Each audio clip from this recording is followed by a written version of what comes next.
রাধে কৃষ্ণ বন্ধুরা, কেমন আছেন আপনারা? আশা করি সবাই ভালো আছেন। আজকে আবার একটা নতুন ভিডিও নিয়ে হাজির হয়ে গেছি। ভিডিওটি শেষ অবধি দেখার অনুরোধ রইল।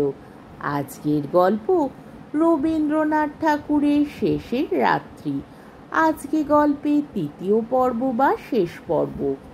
মাসি, ডাক্তার বুঝি নিচের ঘরে? হ্যাঁ যতীন, আজ রাত্রে থাকবেন, কিন্তু আমাকে যেন মিছিমিছি ঘুমের ওষুধ দেয়া না হয়। দেখছো তো, ওতে আমার ঘুম হয় না, কেবল কষ্ট বাড়ে। আমাকে ভালো করে জেগে থাকতে দাও। জানো মাসি, বৈশাখ দ্বাদশীর রাত্রে আমাদের বিয়ে হয়েছিল। কাল সেই দ্বাদশী আসছে। কাল সেই দিনকার রাত্রে সব তারা আকাশে জ্বালানো হবে। মনির বোধহয় মনে নেই। আমি তাকে সেই কথাটি আজ মনে করিয়ে দিতে চাই। কেবল তাকে তুমি 2 মিনিটের জন্যে ডেকে দাও। চুপ করে রইলে কেন? বোধহয় ডাক্তার তোমাদের বলেছে আমার শরীর দুর্বল, এখন যাতে আমার মনে কোনো... কিন্তু আমি তোমাকে নিশ্চয়ই বলছি মাসি, আজ রাত্রে তার সঙ্গে 2টি কথা কয়ে নিতে পারলে আমার মন খুব শান্ত হয়ে যাবে। তাহলে বোধহয় আর ঘুমোবার ওষুধ দিতে হবে না। আমার মন তাকে কিছু বলতে চাচ্ছে বলেই এই 2 রাত্রি আমার ঘুম হয়নি। মাসি, তুমি অমন করে কেঁদো না। আমি বেশ আছি। আমার মন আজ যেমন ভরে উঠেছে, আমার জীবনে এমন আর কখনোই হয়নি।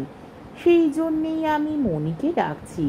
মনে হচ্ছে আজ যেন আমার ভরা হৃদয়টি তার হাতে দিয়ে যেতে পারবো। তাকে অনেক দিন অনেক কথা বলতে চেয়েছিলুম, বলতে পারিনি। কিন্তু আর এক মুহূর্ত দেরি করা নয়, তাকে এখনই ডেকে দাও। এরপরে আর সময় পাবো না। না মাসি, তোমার ওই কান্না আমি সইতে পারিনি।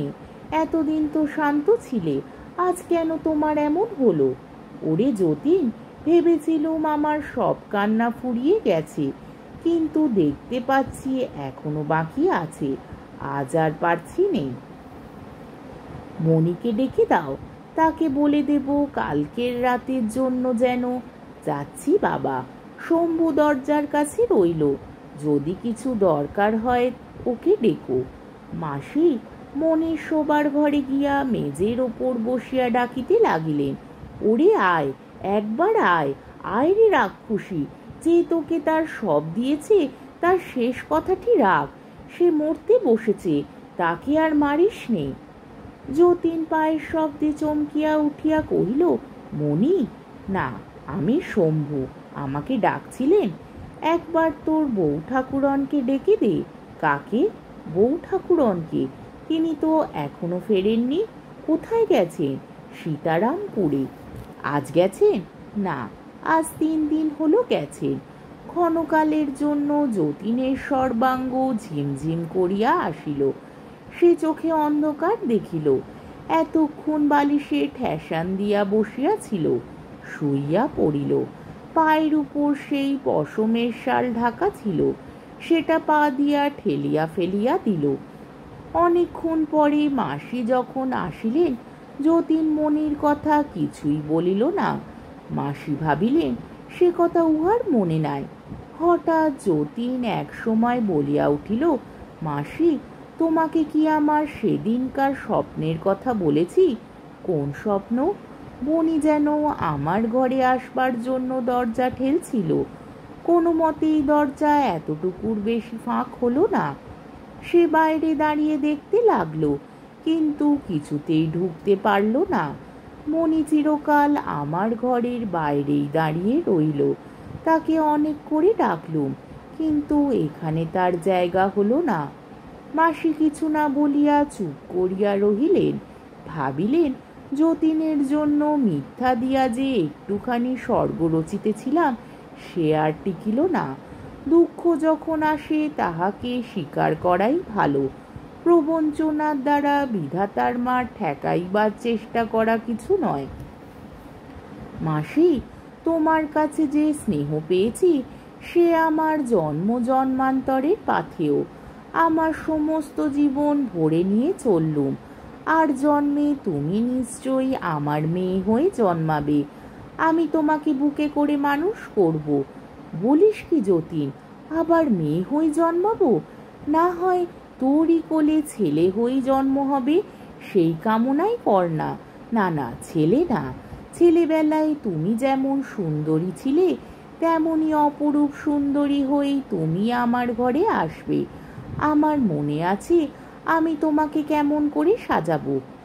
আর বকিস নে যতীন, বকিস নে, একটু ঘুমো। তোমার নাম দেব লক্ষ্মী রানী। ও তো একেলে নাম হলো না।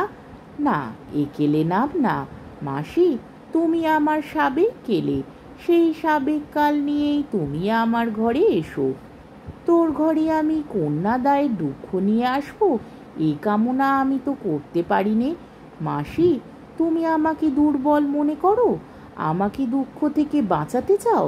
বাছা, আমার যে মেয়ে মানুষের মন, আমি দুর্বল। সেই জন্যেই আমি বড় ভয়ে ভয়ে তোকে সকল দুঃখ থেকে চিরদিন বাঁচাতে চেয়েছি। কিন্তু আমার সাধ্য কি আছে, কিছুই করতে পারিনি।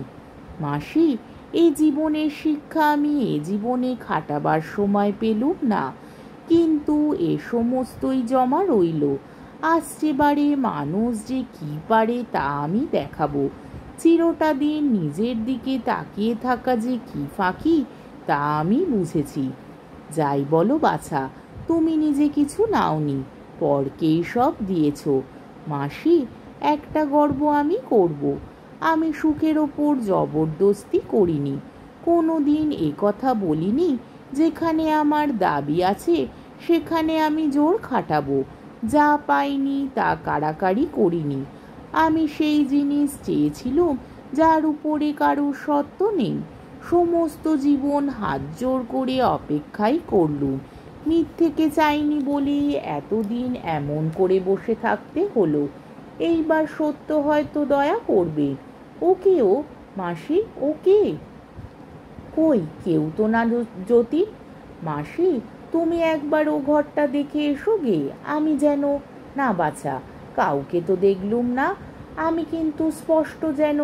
কিচ্ছু না যতীন, ওই যে ডাক্তারবাবু এসেছেন, দেখুন। আপনি ওর কাছে থাকলে উনি বড় বেশি কন। কয় রাত্রি এমনই করেই তো জেগে কাটালেন। আপনি শুতে যান, আমার সেই লোকটি এখানে থাকবে।